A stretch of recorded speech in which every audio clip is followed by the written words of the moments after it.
So I just had an excellent example of some real life board gaming tactica, an idea that we've been checking out in a recent vlog. This idea of, regardless of the board game, there's always an element of random. It might be in the dice, it might be in the cards. And as players, we do our best to control the random to get favorable outcomes if it's on our turn. Of course, if it's on your opponent's turn, you're going to inject everything that you possibly can to totally play with the random. And part of this random might be through special abilities, the ability to manipulate dice or play a specific card. But part of it is also dependent on the decks, the cards that are in play. So I rewound it a little bit. I'm going to frame it. We're going to see what happens, and I'm going to pose the question to you guys.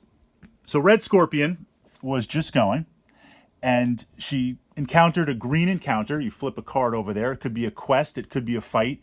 And I beat a nest of Bane spiders. It was a little bit of a tough fight. I did it, but I didn't want to take that damage and that counter because now I'm going to have to spend any gold that I would get healing up rather than try to go to the market deck. So we can see in the reward here, although not bad, I did get an experience point. I need 4 to level up, so we're working our way through. Defeating the nest of Bane spiders. Reward. Receive 1 gold. So I have my choice of 1 gold. Or draw a market card. If the card is an ally worth 5 gold or less, take the card for free. If not, discard it. So I guess I'm rescuing one of those prisoners or taking the gold. The market deck in Runebound, this is the deck right here, it has a number of items, spells, equipment, potions, relics, followers, allies, henchmen, a good mix of them all. So the chance of, and they range in value here. From here's a 1 gold henchman, the stats are really bad, not even worth it, to 9 gold. And of course there's some magic items, 3, the white blade, 10 gold. 10 to 12 is on the very, very high end. That's going to take a number of encounters, not to mention you're spending your gold to heal up. So looking at that, if 5 is the average, 5 or less, what would you guys do? Do you take the 1 gold, so you know you're getting 1, no random, or embracing the random, 5 or less?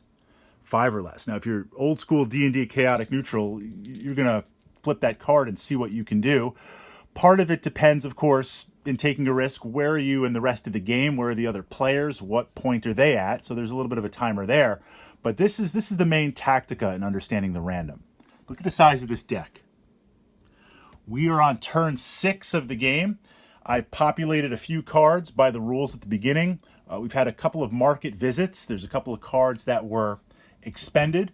But that deck, that's a big deck. What are the odds? Everything is mixed in there. Again, henchmen, consumables, relics, arms, equipment, armor. What are the odds of drawing that card? What are the odds of making that happen?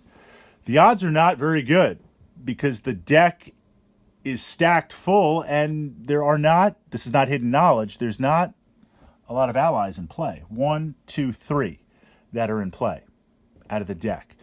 So would I be better off taking the gold or risking it? Your thoughts on that. And we're going to flip the card and see what happens. My thought, so that's an example of controlling the random.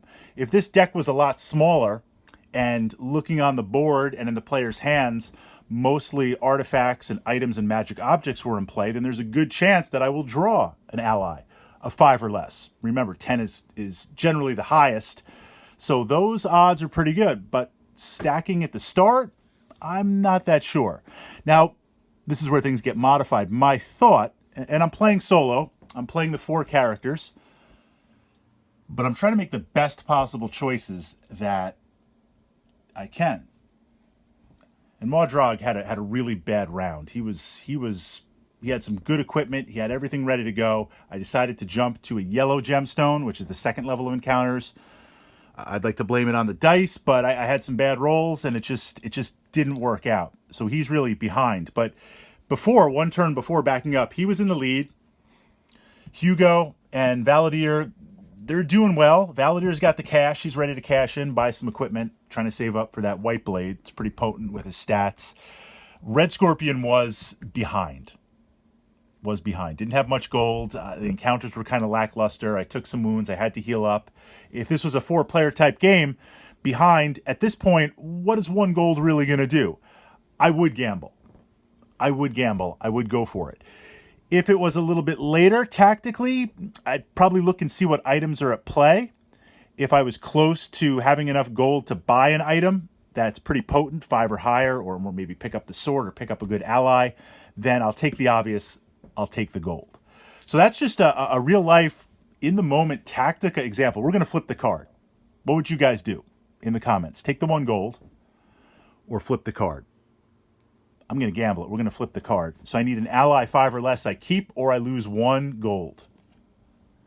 Frost Axe. That's a nice axe. 9 gold to do it. But it's not going to be enough. It's not an ally. So I don't get that. I would lose the gold. Bane Spiders go away. I do get the 1 experience token.